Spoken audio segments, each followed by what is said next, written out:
memang tidak jauh daripada topik yang ataupun tema yang diberikan oleh pusat karena saling berkaitan. Kalimatnya memang bermacam-macam kalimat tema-tema itu, tetapi semuanya berkaitan, semuanya saling melengkapi satu dengan yang lain. Itu untuk makluman jemaat Tuhan. Tahun ini memang ada tema yang baru tapi kita belum lengkap ya. Tapi kita tidak perlu khawatir karena itu adalah panduan kita. Panduan kita seluruhnya, seluruh BIM Sarawak ini. Tetapi di dalam gereja kita ada juga fokus kita untuk belajar firman Tuhan. Itulah dalam bulan Januari ini saya bawa kita belajar tentang satu tema dalam bulan Januari, dipimpin terang Tuhan.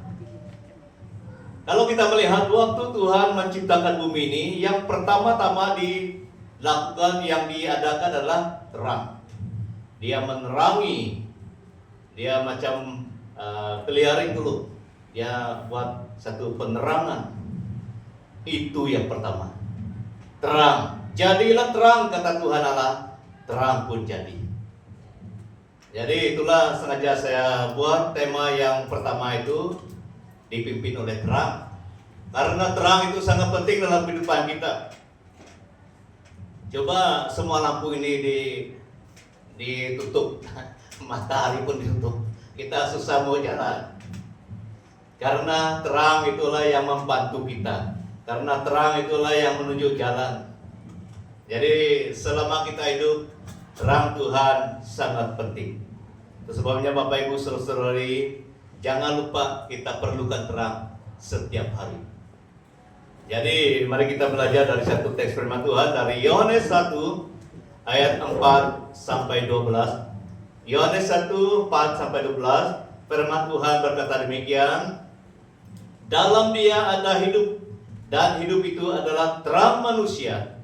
Terang itu bercahaya di dalam kegelapan, dan kegelapan itu tidak menguasainya. Datanglah seorang yang diutus Allah, namanya Yohanes. Ia datang sebagai saksi untuk memberi kesaksian tentang terang itu, supaya oleh dia semua orang menjadi percaya.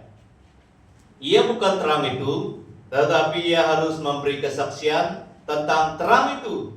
Terang yang sesungguhnya yang menerangi setiap orang sedang datang ke dalam dunia. Ia telah ada di dalam dunia dan dunia dijadikan olehnya. Penting, dunia dijadikan olehnya. Artinya terang itu adalah Tuhan Yesus. Tuhan Yesus itu adalah yang menjadikan dunia ini. Ada kaitan dengan Kejadian 1. Tetapi dunia tidak mengenalnya.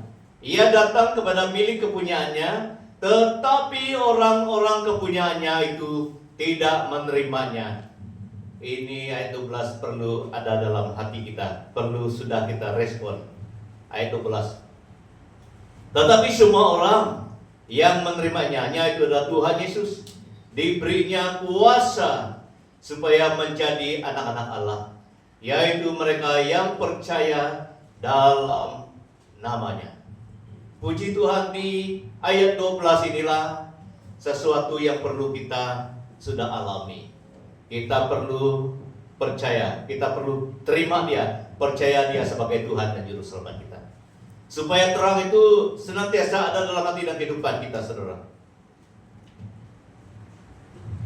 Dalam bagian ini, Tuhan Yesus menyatakan bahwa Dia adalah terang. Dia datang membawa terang. Dia mau menerangi hati dan kehidupan kita semua. Dulu, sekarang, bahkan sampai selama-lamanya. Orang yang waktu zaman itu, waktu zaman-zaman seterusnya, sampai zaman ini, sampai zaman sebelum kedatangannya yang kedua kali, terang itu masih beroperasi. Jadi tema kita adalah respon. Apa tindak balas kita? Apa penerimaan kita terhadap terang Tuhan yang sudah ada? Terang Tuhan sudah ada, saudara. Sudah ada. Tetapi yang penting adalah apa respon kita. Jangan tanya orang sebelah, tanya diri sendiri, apa respon saya? Apa respon saya terhadap terang Tuhan? supaya selama kita hidup, terang Tuhan itulah yang memimpin menerangi hidup kita. Yang pertama, kita perlu ada respon yang baik kepada terang itu, karena ada fungsi yang sangat penting dalam kehidupan kita. Fungsi terang Tuhan 4-5. Dalam Dia ada hidup, dan hidup itu adalah terang manusia. Terang itu bercahaya di dalam kegelapan, dan kegelapan tidak menguasainya. Puji Tuhan, Dialah yang mengenyahkan ataupun menjauhkan kegelapan, kuasa kegelapan dari dunia ini, dari kehidupan kita. Jadi sangat penting kita perlukan terang itu. Kita sudah terima terang itu. Dalam Dia ada hidup, dan hidup itu adalah terang manusia.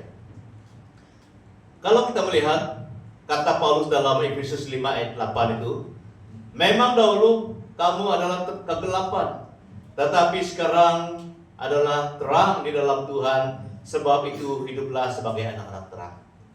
Dia mengingatkan orang Efesus, dia mengingatkan kita. Dulu memang kita belum kenal terang itu. Semua kita, termasuk saya, tidak kenal terang itu pada dulunya. Tetapi puji Tuhan, hari ini bahkan sudah begitu lama kita mengalami terang Tuhan, sudah bersama dengan Tuhan, dengan terang Tuhan itu, sehingga kita dikenal Tuhan sebagai anak-anaknya. Jadi kalau kita adalah anak-anak terang, sikap kita, pendirian kita memang sesuai dengan terang Tuhan itu, dengan Tuhan sendiri. Jadi kalau saya melihat, saya perlu terus teranglah, waktu video Christmas, bukan tahun ini saja, tahun-tahun yang sudah, saya agak sedih karena waktu orang merayakan kelahiran Yesus sebagai Tuhan dan Juru Selamat itu, banyak minuman yang memabukkan di depan mereka. Memang mereka menyanyi segala puji syukur, tetapi yang menyedihkan kita, yang menyedihkan saya adalah mereka berpesta pora, bukan memuji Tuhan tapi menyenangkan diri mereka sendiri. Saya lihat semua di depan mereka itu ada minuman yang memabukkan. Saya percaya Tuhan tidak akan senang. Saya percaya Tuhan tidak akan senang mereka hanya menyenangkan diri sendiri. Tetapi terang Tuhan sudah mengajar kita, sudah menunjuk jalan kepada kita, supaya kita hidup sesuai dengan cara-cara anak-anak Tuhan. Saya tahu itu karena dulu pun saya dan kita semua yang di sini pernah merayakan Christmas seperti itu. Berjoget sampai pagi itu kita pernah alami. Jangan kira yang di depan saya, kami dua ini memang. Nah, itu dulu kita dalam kegelapan. Tapi puji Tuhan, Yesus sudah menerangi hati kita. Memang kita dapat bezakan mana cara kehidupan lama, mana cara kehidupan baru. Kita harus ingatkan diri kita, saya sekarang anak Tuhan, saya sekarang milik Tuhan. Yang kedua, terang itu percaya dalam kegelapan. Terang itu percaya dalam kegelapan. Maka Yesus berkata pula kepada orang banyak, katanya, akulah terang dunia, barang siapa mengikut aku, ia tidak akan berjalan dalam kegelapan, melainkan ia akan mempunyai terang hidup. Ingat kata Yesus, barang siapa mengikut aku, dia tidak akan berjalan dalam kegelapan. Jadi ini merupakan kehidupan kita hari ini, saudara. Kehidupan kita hari ini, kita semua mengikut Yesus. Kita berjalan dalam terang Yesus, dalam terang Tuhan. Jadi itulah yang kita pertahankan, karena itulah yang telah menyelamatkan kita, yang telah membebaskan kita, memerdekakan kita.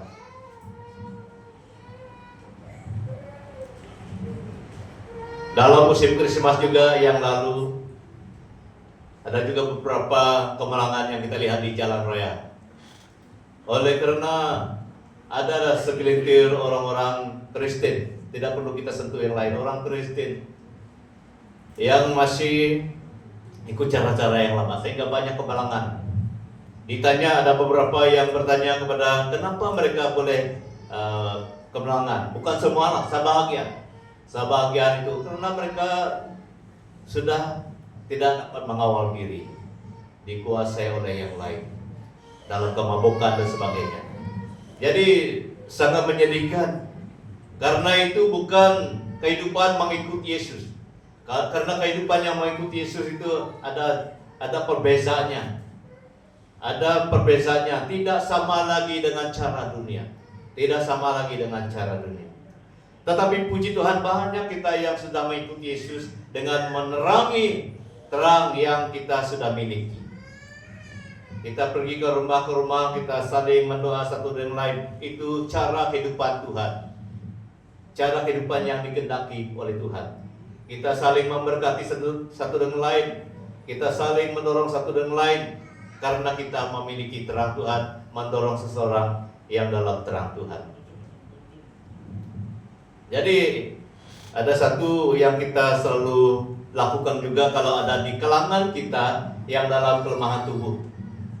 Kita selalu menghiburkan dia dengan janji Tuhan, dengan kuasa Tuhan. Kenapa kita boleh menghibur mereka dengan janji Tuhan dan kuasa Tuhan? Karena kita selalu ingat itu. Karena itulah terang Tuhan yang di dalam kita. Kita katakan, berseru saja kepada Tuhan. Ingat janji Tuhan, ingat firman Tuhan. Kita boleh bersikap seperti itu karena kita sedang mengikuti Yesus dengan terangnya. Mengikuti Yesus dengan berjalan dalam terang Tuhan. Jadi Bapak Ibu saudara-saudari yang kasih, ini yang Tuhan kehendaki, yang kita perlu pertahankan. Kita harus ingat kita sedang diterangi oleh terang Tuhan dan kita mengikuti Yesus yang sumber terang itu. Yang ketiga, kegelapan tidak menguasainya lagi. Kata Yesus kepada mereka, hanya sedikit waktu lagi terang ada di antara kamu. Selama terang itu ada padamu, percayalah kepadanya, supaya kegelapan tidak menguasai kamu. Barang siapa berjalan dalam kegelapan, ia tidak tahu ke mana ia pergi. Jadi kita puji Tuhan karena kuasa terang Tuhan itulah yang menjauhkan kegelapan-kegelapan daripada hidup kita. Ada satu kebaktian keluarga yang kami adakan juga di kalangan Magres Regani. Jadi mereka saling minta ampun, mungkin ada selama ini kami menyakitkan kamu. Memang saya tahu ada. Tapi puji Tuhan, waktu itu ada kekuatan, ada hikmat Tuhan, ada dorongan Tuhan yang membawa mereka yang berselisih paham boleh minta ampun satu dan lain. Saya juga terhibur karena mereka juga dapat berjabat tangan. Harap itu datangnya daripada hati yang jujur. Saya harus berkata terus terang, kalau kita betul-betul minta ampun dan memberi maaf kepada seseorang, lakukanlah dengan jujur.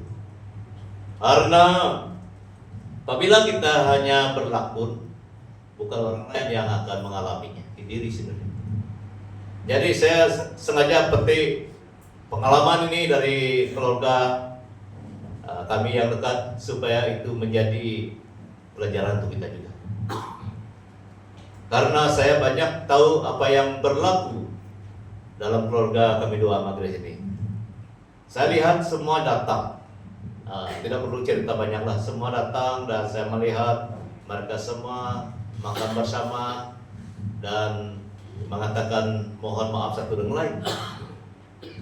Dan kalau benar itu dari hati yang jujur, saya percaya di tahun yang baru ini ada pemulihan, ada berkat Tuhan yang baru. Itu pengalaman yang saya lihat dari keluarga kami. Tetapi perlu juga itu terjadi dalam kehidupan kita, dalam keluarga kita. Jangan biarkan kegelapan itu menguasai kita lagi. Karena Yesus sudah menyelamatkan kita, membawa terang. Amin. Jadi saya tidak tahu dan saya kurang tahu kalau kita melihat kegelapan ini, banyak arti kegelapan ini. Kegelapan ini juga membawa maksud tetap berdendam, tetap marah, tetap iri hati, tetap tidak senang hati. Ini ciri-ciri kegelapan, saudara. Ini ciri-ciri kegelapan. Kalau melihat orang lain sukses, tidak senang. Kalau melihat orang lain berjaya, tidak dapat tidur. Ini juga ciri-ciri kegelapan. Kalau kita sudah diterangi oleh terang Tuhan, kita berbahagia karena kita sama-sama anak Tuhan, sudah diberkati Tuhan. Amin. Kita harus uji apa ciri-ciri kegelapan, apa ciri-ciri terang Tuhan. Jadi waktu saya kembali kepada acara kami itu, mereka memang sering mohon maaf satu dengan lain. Maklumlah, sudah ketahuan. Ini harap ini tidak jadi tradisi. Harap ini betul-betul dilakukan dari hati yang murnilah, dari hati yang tulus. Minta ampun, minta maaf, dan kalau ada yang tidak betul, tolong ampunilah. Tetapi jangan ulangi lagi di tahun yang baru ini.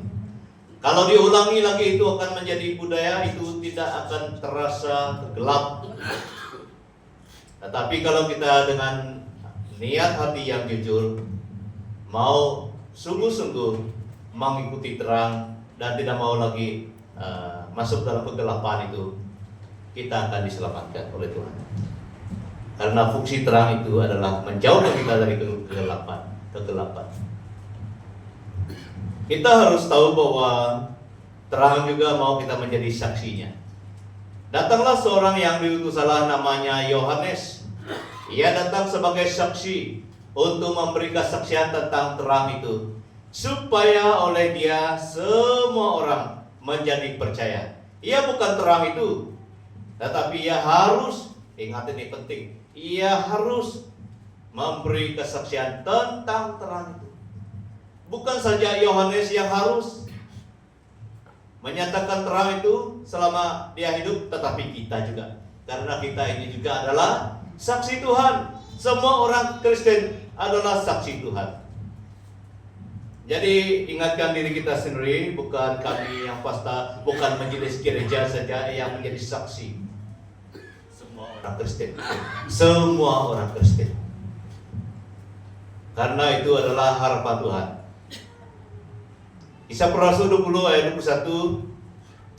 Aku senantiasa bersaksi kepada orang-orang Yahudi dan orang-orang Yunani supaya mereka bertobat kepada Allah dan percaya kepada Tuhan kita Yesus Kristus. Ini adalah pelayanan Paulus. Paulus dan Yohanes sama-sama hamba Tuhan, dan bukan mereka dua saja, kita juga, saudara. Kita juga. Itu sebabnya kita harus mengenal diri kita ini. Tuhan sudah menyelamatkan kita semua.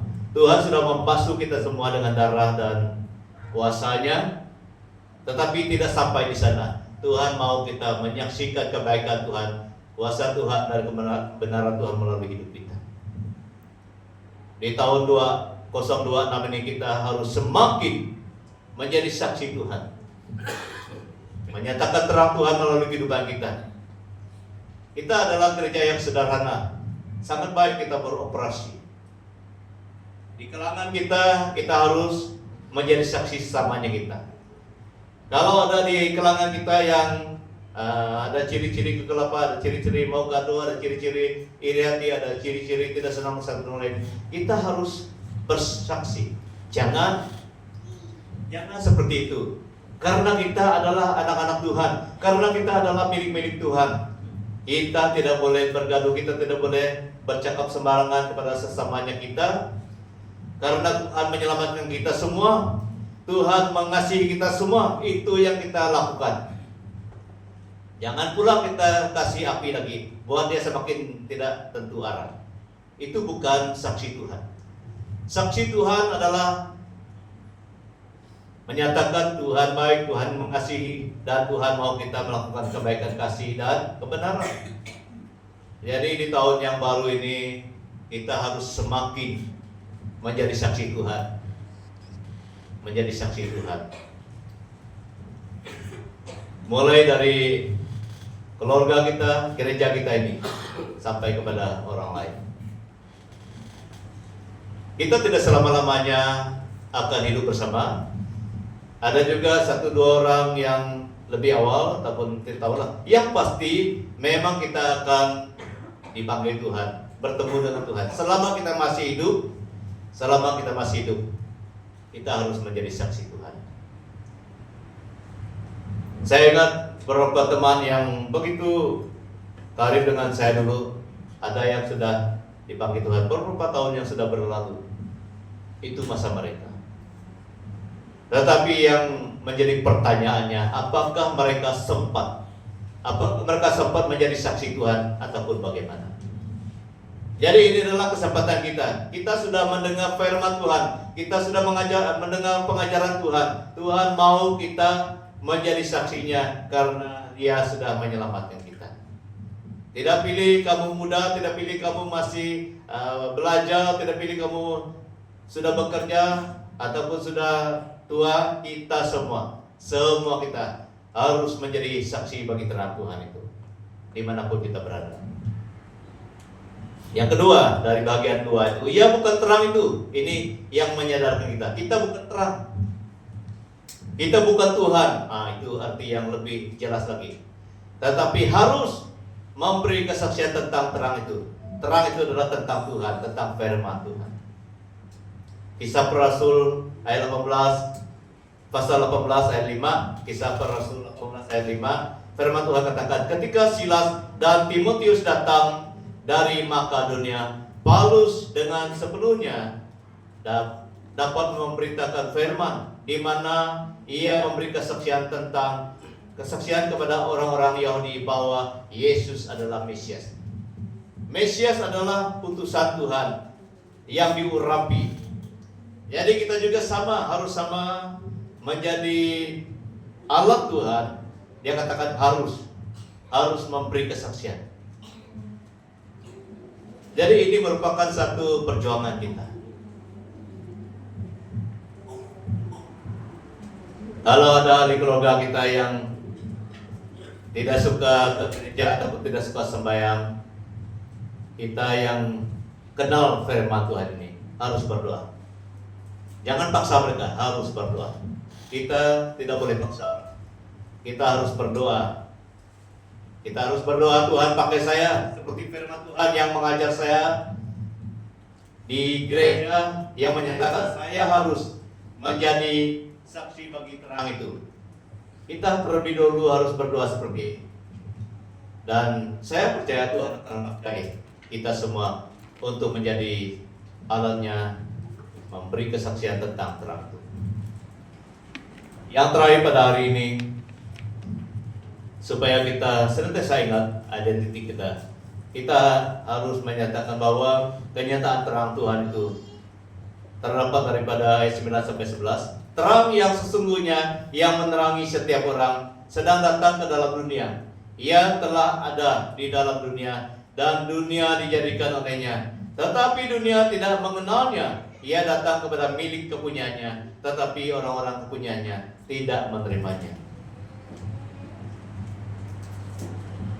Sesungguhnya Dia sudah datang. Itu adalah Tuhan Yesus.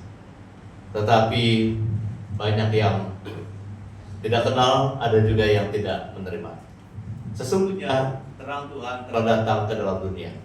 Roma 13 ayat 14, tetapi kenakanlah Tuhan Yesus Kristus sebagai perlengkapan senjata Allah, dan janganlah merawat tubuhmu untuk memuaskan keinginannya. Kita harus menggunakan perlengkapan senjata terang. Itu adalah firman Tuhan. Itu adalah firman Tuhan. Itulah sebabnya saya firman Tuhan setiap pagi, bukan menunjukkan bahwa saya sudah pandai, sudah tahu segala-galanya, tidak. Saya berusaha menyatakan apa yang sudah ada. Dan mudah-mudahan ada yang melihat, ada yang belajar, ada yang mau memahami. Kata firman Tuhan, berbahagialah yang mendengar, karena mereka lah yang akan mengalami berkat firman itu. Karena iman itu tumbuh daripada apa yang kita dengar. Roma berapa tuh? Iman tumbuh daripada pendengaran. Roma 10 ke Roma 9 antara dua. Jadi itu sebabnya setiap hari kita harus rajin belajar sendiri dengan firman, karena itulah yang akan memampukan kita supaya kita mampu menjadi alat Tuhan. Karena Dia sudah ada dan Dia dijelaskan oleh firman itu. Dan kita harus mengenakan firman itu sebagai perlengkapan dalam kehidupan kita supaya kita dapat menjadi alatnya. Yang kedua, tetapi dunia tidak mengenalnya. Kenapa tidak mengenal terang itu? Ada alasannya, ada sebabnya. Karena dahulu kita juga hidup dalam kejahilan. Kejahilan itu adalah hidup yang tidak kenal Tuhan, tidak percaya Tuhan, tidak taat, sesat, menjadi hamba berbagai-bagai nafsu dan keinginan, hidup dalam kejahatan dan kedengkian, keji, saling membenci. Itu sebabnya orang-orang tidak mengenal terang itu, tidak mengenal Tuhan, tidak mengenal firman, karena masih terbelenggu, terikat. Kita melihat pengalaman Yesus datang sendiri di dunia ini. Dia datang menjadi manusia. Masih banyak orang, masih ramai orang tidak mengenal Dia. Karena ramai orang pada zaman itu juga masih terikat dengan dosa dan sebagainya. Jadi kalau keadaan seperti itu pernah terjadi, tidak heran juga keadaan itu terjadi hari ini. Tetapi jangan dalam hidup kita, jangan untuk kita. Kita harus mengenal Dia. Kita perlu mengenal Dia, mengenal Yesus itu. Yesus itu adalah firman Tuhan. Firman Tuhan itu adalah terang daripada Tuhan. Kita perlu berusaha mengenal. Puji Tuhan, kita semua yang di dalam ini adalah orang yang sudah mengenal dan berusaha mengenal terang itu. Tetapi kita harus berdoa bagi teman-teman kita, bagi orang-orang lain yang kita kenal yang belum. Karena apabila mereka masih terikat dengan berbagai kuasa ataupun pengaruh-pengaruh, memang mereka tidak mengenal. Tetapi kita harus paham itu adalah keadaan mereka, dan kita harus berdoa untuk mereka. Kita harus berusaha lakukan sesuai dengan apa yang Tuhan tuntut. Karena waktu saya pertama kali bertobat dulu dan belum masuk sekolah Injil, saya masih berkawan dengan teman-teman yang masih duniawi. Saya masih ikut mereka pergi ke ladang, ikut mereka pergi ke hutan sebagainya. Saya masih ikut mereka. Tetapi sikap dan kehidupan mereka yang lama itu memang saya tidak ikut. Ada satu kawan yang bertanya saya, kenapa kamu tidak seperti dulu lagi? Kata mereka, tidak apalah kamu akan berhenti pada waktu yang dikehendaki oleh Tuhan. Dan tidak lama waktu itu saya tidak pandai menginjil karena saya belum masuk sekolah Injil. Saya pun tidak pandai berdoa untuk mereka waktu itu. Tetapi saya percaya itu adalah karena Roh Kudus yang bekerja dalam hati mereka, bukan karena saya, tetapi karena Tuhan. Dan dalam 2-3 tahun lepas itu saya melihat waktu itu saya sudah pergi sekolah Injil. Di sekolah Injil saya mendengar bahwa mereka juga bertobat dan mereka juga terima Tuhan. Itulah masa Tuhan untuk mereka. Memang ada kawan-kawan kita yang memang bukan Kristen bergaul saja. Kita harus jaga. Memang kita berkawan dengan siapa saja. Seperti saya sampai hari ini juga saya masih berkawan dengan siapa saja. Tetapi kita harus ada pendirian. Amin. Kalau kita tidak mau berkawan dengan orang Kristen, dunia ini tidak sesuai untuk kita. Jadi kita harus terima kenyataan dengan hati yang tertuju pada Tuhan. Itu sebabnya Tuhan bawa kita bergaul dengan siapa saja supaya kita menjadi saksi. Karena mereka yang belum terima Tuhan itu memang tidak mengenal Dia, tetapi kita harus ada pendirian. Kita doakan mereka, kita nyatakan kebaikan Tuhan, kebenaran Tuhan melalui kehidupan kita, Roh Kudus akan bekerja. Roh Kudus akan bekerja sehingga mereka lambat laun akan mengenal terang Tuhan. Yang terakhir, orang-orang kepunyaannya tidak menerimanya. Ini zaman Yesus sendiri, Matius 13 ayat 57. Lalu mereka kecewa dan menolak dia. Dia itu adalah Tuhan Yesus. Maka Yesus berkata kepada mereka, seorang nabi dihormati di mana-mana kecuali di tempat asalnya sendiri dan di rumahnya. Yesus ditolak oleh orang Nazaret. Kalau kamu baca habis tentang bagian itu, Nazaret adalah tempat dia dibesarkan. Tempat dia dibesarkan. Jadi waktu dia dipakai Tuhan menyatakan firman Tuhan, orang yang mengenal dia tidak menerima dia. Itu sebabnya kita harus paham ini. Kadang-kadang kesaksian kita, pelayanan kita tidak diterima semuanya. Tidak diterima semuanya. Termasuk kami pasta-pasta ini. Saya sadar itu. Saya sangat sadar di mana-mana melayani memang keadaannya seperti itu. Keadaannya seperti itu. Kita harus paham. Tetapi kita harus mempunyai pendirian. Kita perlu teruskan usaha perjuangan kita. Karena di mana-mana kita melayani, di mana-mana kita bersaksi, ada masanya kita ditolak. Bukan kita saja yang ditolak, Tuhan Yesus pernah ditolak juga. Itulah yang menghiburkan kami, termasuk saya sendiri sebagai pasta-pasta ini. Apabila kita berdepan dengan apapun tantangan, penolakan dan sebagainya, kita terima itu dengan hati yang tabah. Karena itulah keadaan di dunia ini.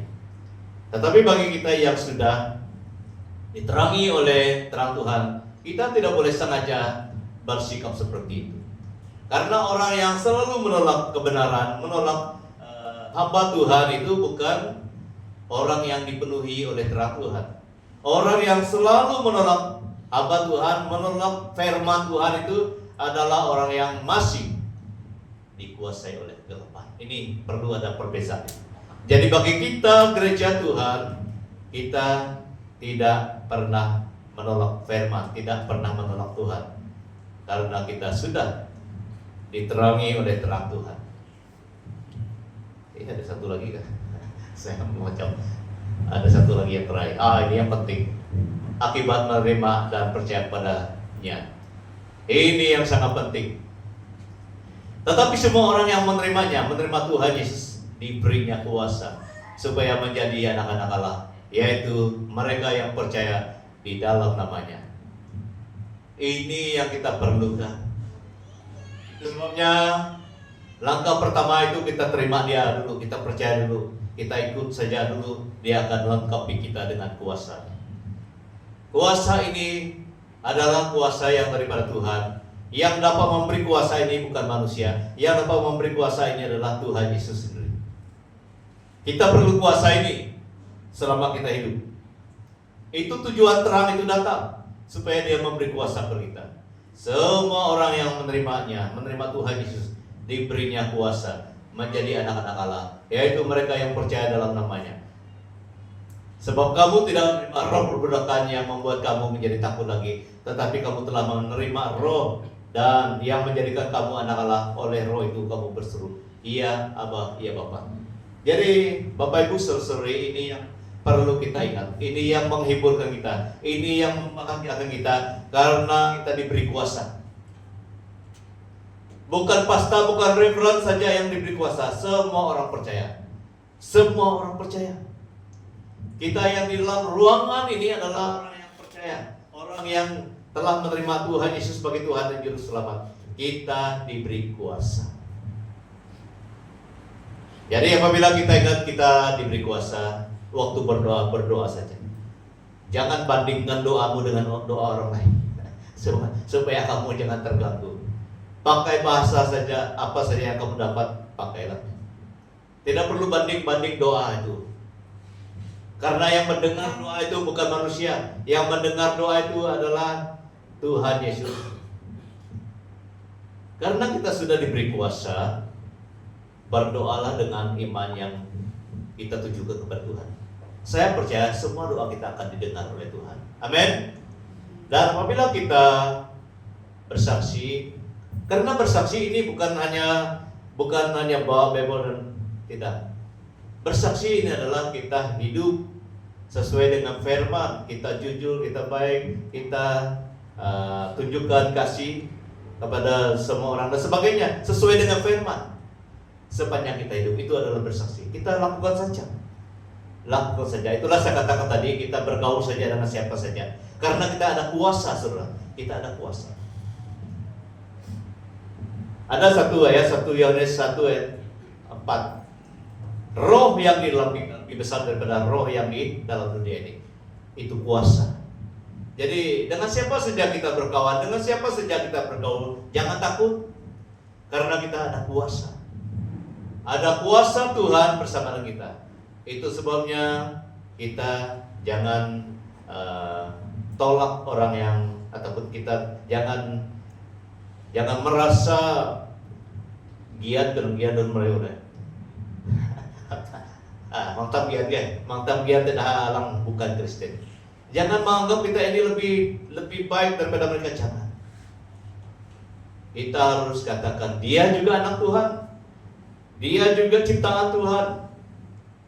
Saya harus berkawan dengan mereka supaya roh yang di dalam saya boleh bercakap, boleh berkarya dalam dia. Dengan kenap tam, dengan penderian tam, ada Tuhan pakai tam. Hai no ino tantai. Mangtep kuma. Oh ini usia tangan sebanyak si dan kawan jangan. Itulah Tuhan mau pakai kamu berkawan dengan dia supaya dia juga akan diselamatkan oleh Tuhan. Amin. Dengan siapa saja kita boleh berkawan, kita boleh bergaul, tapi kita harus jaga ada pendirian kita. Jangan juga kita yang hanyut. Kita harus ada pendirian. Kita adalah seperti orang yang mendirikan rumah di atas batu. Batu itu adalah firman. Firman itu adalah Tuhan Yesus. Kita harus berdiri tegap di atas batu itu supaya Tuhan boleh pakai kita. Jangan lupa, kita semua ada kuasa. Tuhan sudah memberi kita kuasa karena kita menerima dia, percaya pada dia. Mari kita berdoa. Tuhan Yesus, terima kasih. Kami tahu terang Tuhan sudah ada dalam dunia ini. Terang Tuhan itu adalah dirimu sendiri, firman-Mu. Terima kasih Tuhan oleh karena firman-Mu, oleh karena pengajaran-Mu itu yang menerangi hati kami, kehidupan kami. Pakai kami semua Tuhan yang mendengar message ini, supaya kami juga menjadi saluran berkat, supaya semakin ramai lagi orang mengalami terang Tuhan. Kami harus sadar kami adalah saksi-Mu. Kami harus sadar kami adalah anak-anak-Mu yang sudah Engkau beri kuasa. Ada kuasa dalam hati dan hidup kami. Ingatkan kami semua Tuhan, kami sudah mempunyai kuasa itu. Dan biarlah kami dengan penuh semangat di tahun yang baru ini menjalani kehidupan kami dimanapun kami berada dengan penuh sukacita, dengan penuh semangat, karena kami sudah diberi kuasa daripada Tuhan kami Yesus Kristus. Berkati kami, berkati perjalanan hidup kami, berkati pekerjaan dan keluarga kami, Tuhan berkati. Terima kasih Bapa. Haleluya. Di dalam dan melalui nama Tuhan kami Yesus Kristus, kami sudah berdoa. Amin. Ya, kerana kami masa pajina lambar denah sidang deh doa penutupan. Ya, doa berkati.